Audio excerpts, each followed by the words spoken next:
असतील ते दुरुस्त करू. चला तर मग आता लेक्चर सुरू करूया.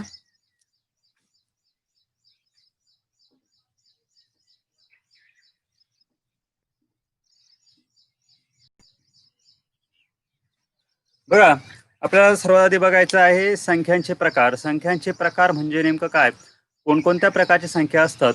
तर या ठिकाणी संख्यांचे तसे बघितले तर एकूण 16 प्रकार होतात, पण आज आपण फक्त त्यातले 4 ते 5 प्रकार बघणार आहोत आणि त्यावरच्या प्रश्नांची चर्चा करणार आहोत. तर चला बघूया काय आहेत संख्यांचे प्रकार. सर्वात आधी आहे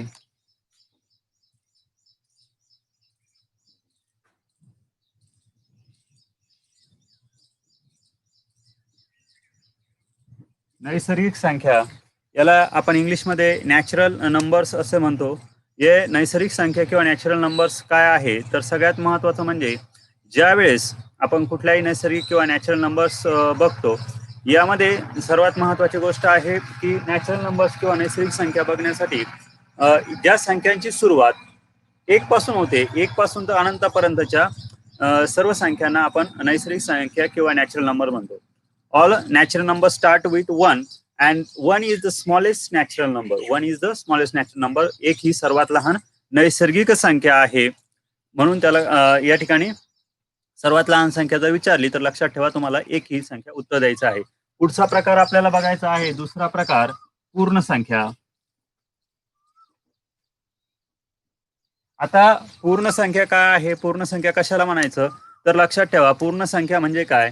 पूर्ण संख्या म्हणजे अशा संख्या की ज्या संख्यांना आपण होल नंबर्स म्हणतो इंग्लिशमध्ये, आणि ह्या पूर्ण संख्या कुठल्या असतात की ज्यांची सुरुवात शून्यापासून होते. ज्यांची सुरुवात शून्यापासून होते अशा सर्व संख्यांना पूर्ण संख्या म्हटलं जातं. मग आता शून्य आणि सर्व नैसर्गिक संख्या मिळून पूर्ण संख्या तयार होत असतात. मग तुम्हाला प्रश्न आला की सर्वात लहान पूर्ण संख्या कुठली, तर सर्वात लहान पूर्ण संख्या आहे शून्य. त्यानंतर आपल्याला पुढे बघायचं आहे तिसरा प्रकार समसंख्या.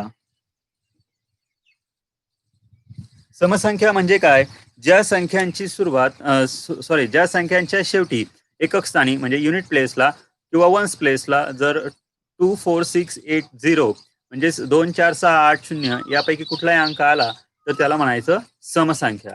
त्यानंतरचा पुढचा प्रकार आहे विषम संख्या.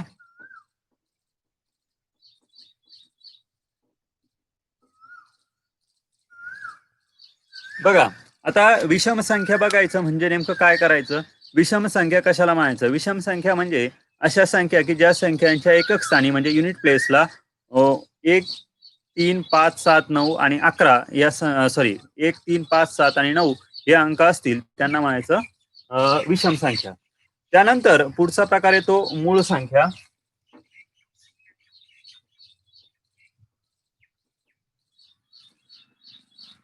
आता हा मूळ संख्या काय प्रकार आहे, तर मूळ संख्या म्हणजे अशा संख्या की ज्या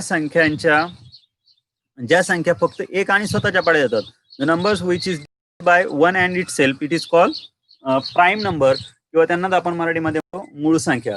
आता अशा मूळ संख्या 1 ते 100 पर्यंत एकूण 25 आहेत. एकूण 25 आहे. 1 ते 50 पर्यंत 15 आहेत.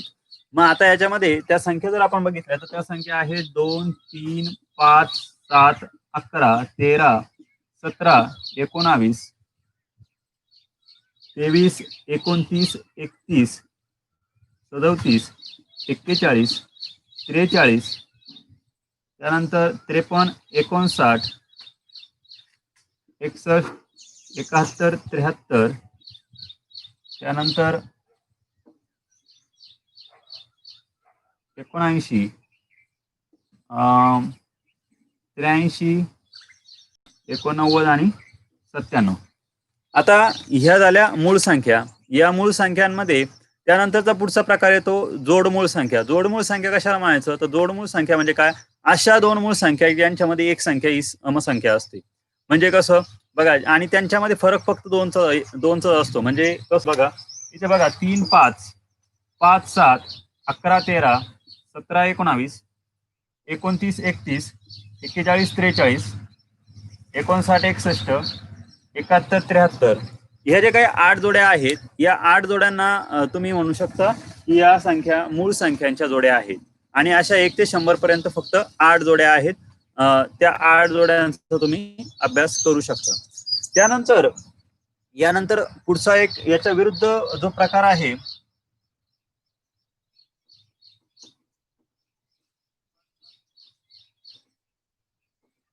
या जोडमूळ संख्यांना ट्विन प्राईम नंबर सुद्धा म्हटलं जातं. त्यानंतरचा पुढचा प्रकार जो आहे, याच्या विरुद्ध संयुक्त संख्या, ज्यांना आपण मराठीमध्ये इंग्लिशमध्ये कंपोजिट नंबर्स म्हणतो. कंपोजिट नंबर्स म्हणजे काय? The numbers which is divisible by more than 2 numbers, it is called composite numbers. किंवा ज्या संख्यांना 2पेक्षा जास्त संख्यांनी भाग जातो, म्हणजे कमीत कमी 3 संख्यांनी भाग गेला पाहिजे, अशा कुठल्याही ज्या संख्या असतील तर त्यांना काय म्हणायचं? कंपोजिट नंबर, किंवा त्या संख्यांना म्हणायचं संयुक्त संख्या. काय म्हणायचं? संयुक्त संख्या. मग आपण ह्या ज्या 25 संख्या बघितल्या, ज्या मूळ संख्या आहेत त्या सोडून बाकीच्या सर्व ज्या आहेत त्या त्या सर्व संयुक्त संख्या आहे. पण एक लक्षात ठेवा, यामध्ये एक ही मूळही नाही आणि संयुक्तही नाही. त्यावर आधारित प्रश्न जे येतात ते आपण आता पुढे बघणार आहोत, की या सर्व संख्यांवर आधारित कशा पद्धतीचे प्रश्न येतात. हे फक्त डेफिनेशन आहेत, की या डेफिनेशन तुम्हाला माहित असल्या पाहिजे की संख्यांचे हे पण प्रकार आहेत.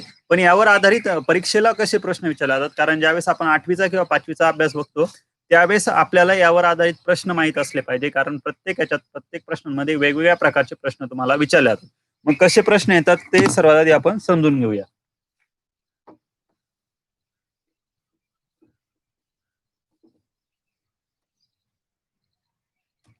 बघा, प्रश्न कसे येतात, तर प्रश्न असे येतात की 1 ते 100 पर्यंत एकूण मूळ संख्या किती, किंवा 1 ते 10 पर्यंत सर्व मूळ संख्यांची बेरीज किती, किंवा सर्व समसंख्यांची बेरीज किती, किंवा विषम संख्यांची बेरीज किती, किंवा तुम्हाला काही संख्या दिल्या जातात, 5 संख्या दिल्या जातात, त्यापासून तुम्ही 4 अंकी मोठ्यात मोठी, किंवा 5 अंकी मोठ्यात मोठी, किंवा 6 अंकी मोठ्यात मोठी आणि लहानात लहान संख्या तयार करा. अशा पद्धतीचे प्रश्न या प्रकरणावर विचारले जातात. मग आता हे जर प्रश्न तुम्हाला सोडवायचे असतील तर सगळ्यात आधी आपण आधी समजून घेऊ एक एक प्रकार त्यामधला. सर्वात आधी पहिला प्रश्न आहे, की प्रश्न नीट ऐका. प्रश्न असा आहे, 1 ते 100 पर्यंत किती मूळ संख्या आहेत? 1 ते 100 पर्यंत किती मूळ संख्या आहेत? 1 ते 100 पर्यंत एकूण 25 मूळ संख्या आहेत, हे तुम्हाला माहित असलं पाहिजे. पुढचा प्रश्न आहे, 1 ते 100 पर्यंत एकूण विषम संख्या किती? तर 1 ते 100 पर्यंत एकूण 74 विषम संख्या आहेत, म्हणजे 74 नंबर्स असे आहेत की जे को प्राईम आहेत.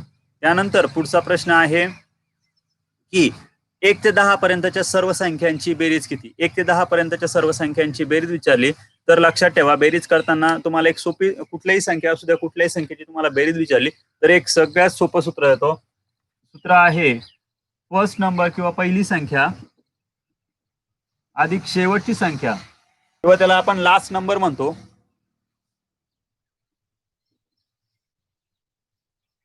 मल्टिप्लाय टोटल नंबर किंवा एकूण संख्या, आणि त्याला डिवाइड करायचं 2 ने.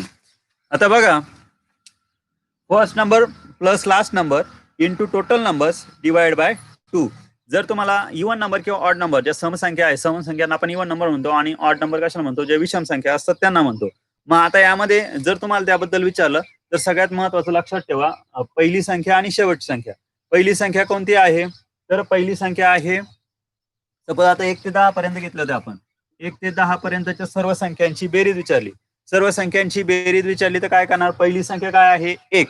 मग ह्या पहिले 1 अधिक शेवट संख्या 10 गुणिले एकूण संख्या किती आहेत? 10 संख्या आहेत, म्हणून त्याला गुणिले 2 करा, भागिले एकूण संख्या 10 आहेत म्हणून त्याला गुणिले 10 करा आणि भागिले 2 करा. आता जर 2 ने 10 ला भागलं तर काय येणार? 2 1 2 5 10 आणि 10 ने 1 11, 11 गुणिले 5, उत्तर येणार आहे आपलं 55. तर 1 ते 10 पर्यंतच्या सर्व संख्यांची बेरीज किती असणार आहे? 55. आता हे जर तुम्हाला आलं 1 ते 15 पर्यंतच्या संख्यांची सांगा बेरीज, किंवा 21 ते 35 पर्यंतच्या सर्व संख्यांची बेरीज, what is the addition of 21 to 35 numbers. मग आता हे जर नंबर असतील तर आता याच्यामध्ये यांची ऍडिशन जर विचारली तर सर्वात महत्वाचं आहे यांची ऍडिशन कशी करायची.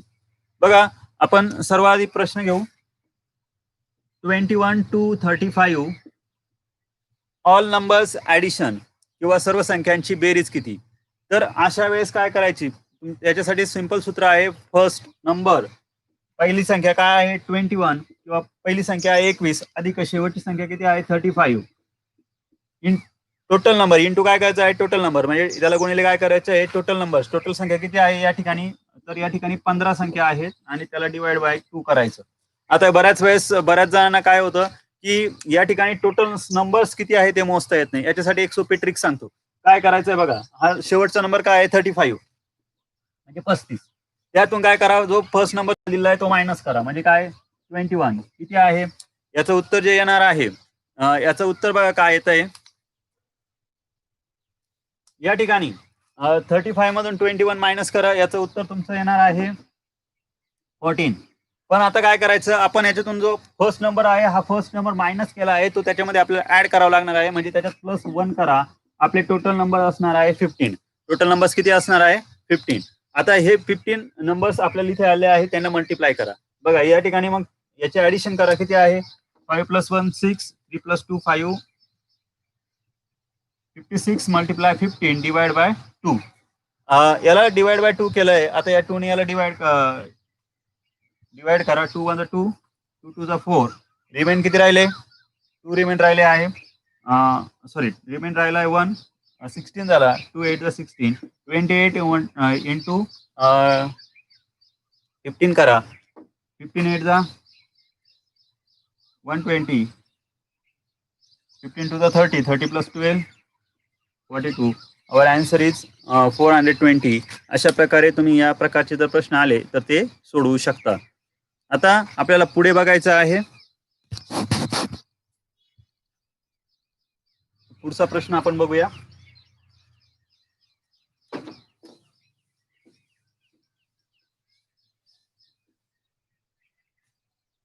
नवीन नंबर घेऊ. नवीन नंबर असा आहे 11 ते 20 पर्यंत सर्व समसंख्यांची बेरीज किती. 11 ते 20 पर्यंतच्या सर्व समसंख्यांची बेरीज, ऑल इवन नंबर किंवा ऑड नंबर. पहिले आपण इवन नंबर बघू. 11 ते 20 पर्यंतच्या सर्व समसंख्यांची बेरीज किती. आता सर्वात महत्वाचं, मी मागाशी का सूत्र तुम्हाला सांगितलंय. सूत्र काय एकदम सिंपल आहे. पहिली संख्या दिलेली. आता इथं फक्त तुम्हाला इवन नंबर विचारलंय किंवा समसंख्या विचारलंय तर फक्त इथे काय करा, पहिली समसंख्या शेवटची समसंख्या गुणिले एकूण समसंख्या आणि त्याला डिवाइड बाय काय करायचं 2 करायचं आहे. मग आता पहिली समसंख्या काय आहे आपली, 11 ही समसंख्या आहे का, नाही. आपली समसंख्या काय आहे 12. 12 अधिक शेवटची समसंख्या काय असणार आहे 20. आता बघा या ठिकाणी टोटल इवन नंबर म्हणजे एकूण समसंख्या किती आहे, तर या ठिकाणी एकूण समसंख्या आहे 5. त्याला डिवाइड बाय करा 2. आता तुम्ही म्हणशाल सर हे तुम्ही कसं शोधलं, तर यासाठी एक सोपी ट्रिक सांगतो. यासाठी सोपी ट्रिक काय आहे बघा, 11 ते 20 पर्यंतची टोटल संख्या किती आहे आपल्याला माहिती, 10 संख्या येत आहे. त्यामध्ये किती 10 संख्या येत आहे की नाही. मग 10 संख्यांमध्ये 5 संख्या काय असणार आहे सम, 5 संख्या कशा असणार आहे विषम. मग या ठिकाणी त्यातून याचे ऍडिशन करा. 12 + 20 किती झाले 32 गुणिले 5 डिवाइड बाय 2. आता 32च्या निम्मे करून घ्या, किती होणार 16. 16 × 5 म्हणजे 16 गुणिले 5, 16 पंचे 80. आपलं उत्तर असणार आहे की या सर्व संख्यांची बेरीज असणार आहे 80. आता या ठिकाणी झालं समचं. सेम जर विषम संख्यांचं आलं तर कसं करणार. या ठिकाणी विषम संख्यांचं जर आलं तर आपली ट्रिक काय सांगते, या ठिकाणी काय करा, पहिली विषम संख्या घ्या. म्हणजे इथं आपण सम घेतली, तिथे काय करणार, पहिली विषम संख्या त्याला मल्टिप्लाय शेवटची विषम संख्या आणि मल्टिप्लाय पहिली विषम संख्या प्लस शेवटची विषम संख्या मल्टिप्लाय एकूण विषम संख्या म्हणजे टोटल ऑड नंबर्स. आता या ठिकाणी बघा 11 ते 20 मध्ये जर आपण घेऊ की ऑड नंबर जर विचारले तर काय करायचं, फर्स्ट नंबर काय असणार आहे 11, last number 19 multiply 5 divide by 2. 19 + 11 केले तर आपलं उत्तर किती येणार आहे 30 मल्टिप्लाय 5 डिवाइड बाय 2. काय येणार बे एक बे, याच्याने मी 15. 15 गुणिले 15 केलं, सॉरी 15 गुणिले 5 केलं, 15 5 75. यांचे ऍडिशन करा. बघा त्याचे ऍडिशन किती येते 8 7 15 155 ही त्याची दोघांची मिळून ऍडिशन येईल. म्हणजे तुम्हाला जर विचारलं की यांची इथला फरक किंवा काही वेळेस असंही विचारलं तर सम आणि विषम संख्येतला फरक किती, 11 ते 20 मधल्या सम आणि विषम संख्येतील फरक किती. तर असे प्रश्न आले तर तुम्हाला ही ट्रिक वापरायची आहे. आणि यानुसार जर समजा तुम्ही आता ही सम संख्या काढली, या विषम संख्या काढल्या, 80 मधून 5 गेले, फरक विचारला, डिफरन्स विचारला, कुठल्याही नंबर्स मधला डिफरन्स विचारला तर लक्षात ठेवा नेहमी सबट्रॅक्शन करायची. सबट्रॅक्शन करताना किंवा वजाबाकी करताना नेहमी बिगर नंबर मधून स्मॉलर नंबर मायनस करायचा. मग कुठलाही नंबर आधी येऊ काही त्याच्यात फरक पडत नाही. आता या ठिकाणी बघा 80 आणि 75 यांचा डिफरन्स काढला तो किती येणार 5 येणार. आणि जर त्यांची ऍडिशन विचारली म्हणजे सम आणि विषम संख्यांची बेरीज विचारली तर त्यांची बेरीज किती येणार 155. येतंय लक्षात? काय वेळेस आणखी पुढचा प्रश्न असा विचारला जाऊ शकतो की एक ते आता या 11 ते 20 पर्यंतच्या सर्व समसंख्यांची बेरीज, बेरजेतला फरक आणि त्यांच्या एकूण बेरीज यांची बेरीज किती? मग अशा वेळेस यांच्यातला फरक 5 येतो आणि यांची एकूण बेरीज जी आहे ती 155, याची बेरीज असणार आहे 160. अशा प्रकारचे तुम्हाला प्रश्न येऊ शकतात. आता हे झाले सम आणि विषम संख्यांवर आधारित किंवा त्यांची बेरीज जर असेल तर ती बेरजेवर आधारित प्रश्न आपण बघितलेले आहेत. आता आपण जे पुढचे आहे ते पुढील भागात बघू आणि यावर आधारित जी टेस्ट आहे ती टेस्ट तुम्हाला मी व्हॉट्सअपच्या ग्रुप, आपला जो काही ग्रुप बनवला आहे त्या ग्रुपवर देणार आहे. तोपर्यंत तुम्ही जी काय जे प्रश्न आहे यावर आधारित तुम्हाला कुठले कुठले प्रश्न अजून येत आहेत किंवा अडत असतील किंवा जर समजले नसतील तर ते प्रश्न तुम्ही मला कमेंट्समध्ये टाका. मी तुम्हाला त्या प्रश्नांची उत्तरं सोडून देईल किंवा पुढच्या व्हिडिओमध्ये आपण ती प्रश्न ऍड करून घेऊ. तुम्हाला जर हा व्हिडिओ आवडला असेल तर सबस्क्राईब करा आणि तुमच्या मित्रांबरोबर शेअर करायला विसरू नका. धन्यवाद.